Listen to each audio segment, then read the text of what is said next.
Welcome to our podcast, Proper Cuppa Tea, the show where you can put your feet up and have a good old natter. Thank you for tuning in today. We're going to unwind, relax, and have a nice cup of tea.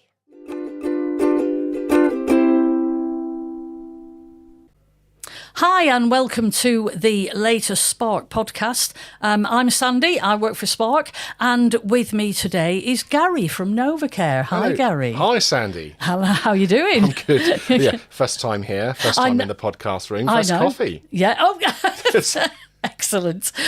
So, Gary, tell us a bit about you first, and about how you come to be sitting in a podcast room in the Spark Community Cafe. Of course. So I'm Portsmouth, born and bred. I was born in Havant, and I've lived here most of my life. I spent a couple of years living over in Southampton. But we don't talk about the SA postcode.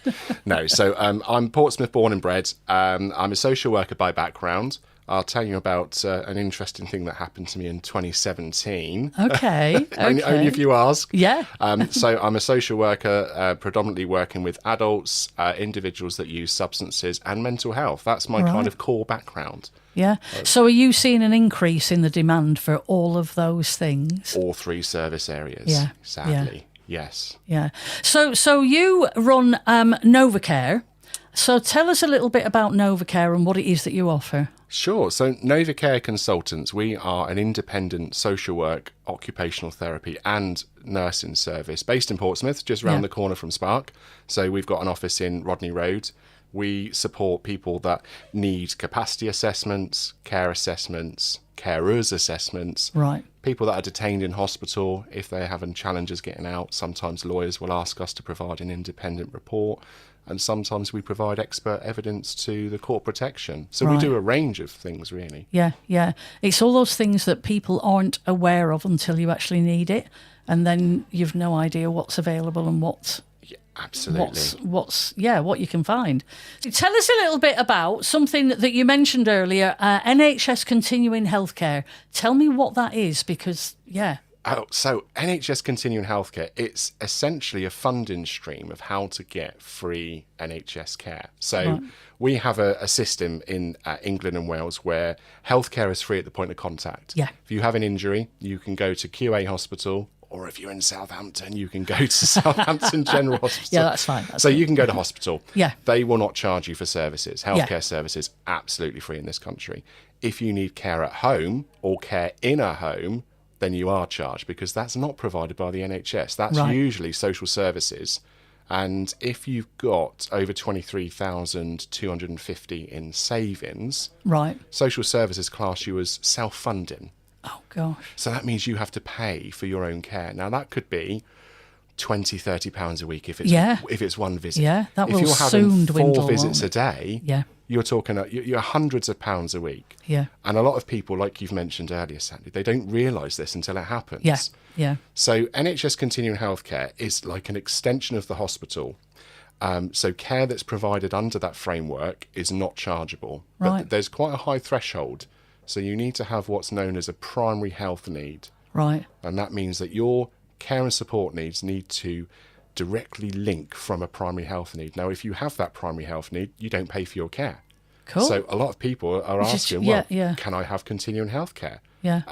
And sometimes the answer to that is yes, you can. It's just not been put into process. So is that age related? Is there a sort of like an age limit on that or anything like this? There isn't. There's a slightly different scheme for children. So people that are under the age of 18, we would say under 18 as a child. Yeah. But people under that age, there's a slightly different avenue. But this applies to anyone over the age of 18, and there's no upper limit. So you could be 99 and suddenly be eligible for continuing healthcare. Yeah, yeah.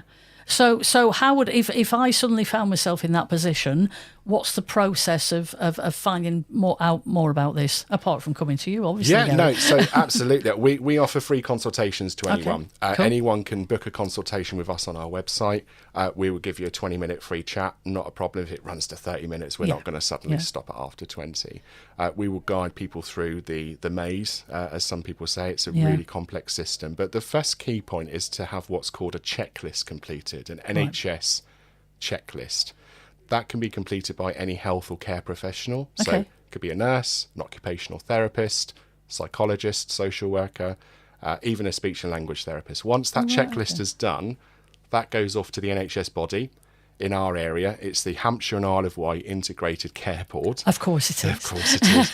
And we sometimes just call it the ICB because it's easier. Yeah. So that goes off to the ICB. They will allocate it to a continuing healthcare nurse and they will coordinate the whole assessment process. Right, and again, okay. there's no cost for that. That's free by the NHS.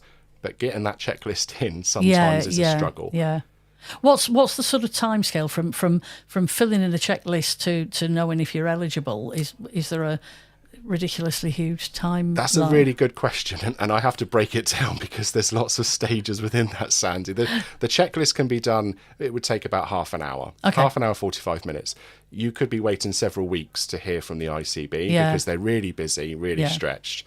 The whole process from point of identifying that there might be a need to the decision could go on for months. Right. And that's because normally we'll ask for GP records, a GP report, a report from social services, maybe a report from a nurse. If there's a specialist involved, like an occupational therapist or a psychologist, they have to do a report. Yeah. So it can be weeks to months. Then there's a big meeting, which is called a Decision Support Toolkit, and that's got another TLA, which is called a DST. So at this meeting, all the professionals get together, or at least two. Sometimes it could be 3 or 4. Families are encouraged to attend, and the person is as well, because this is all about the person. Yeah. And in that meeting, we decide, is there or is there not a primary health need? Right. And it's at that point the decision usually is made. Okay. It can be challenged and it can be appealed because some people will not get the outcome that they think is correct. Yeah. Then you have to go through the appeals process. Yeah.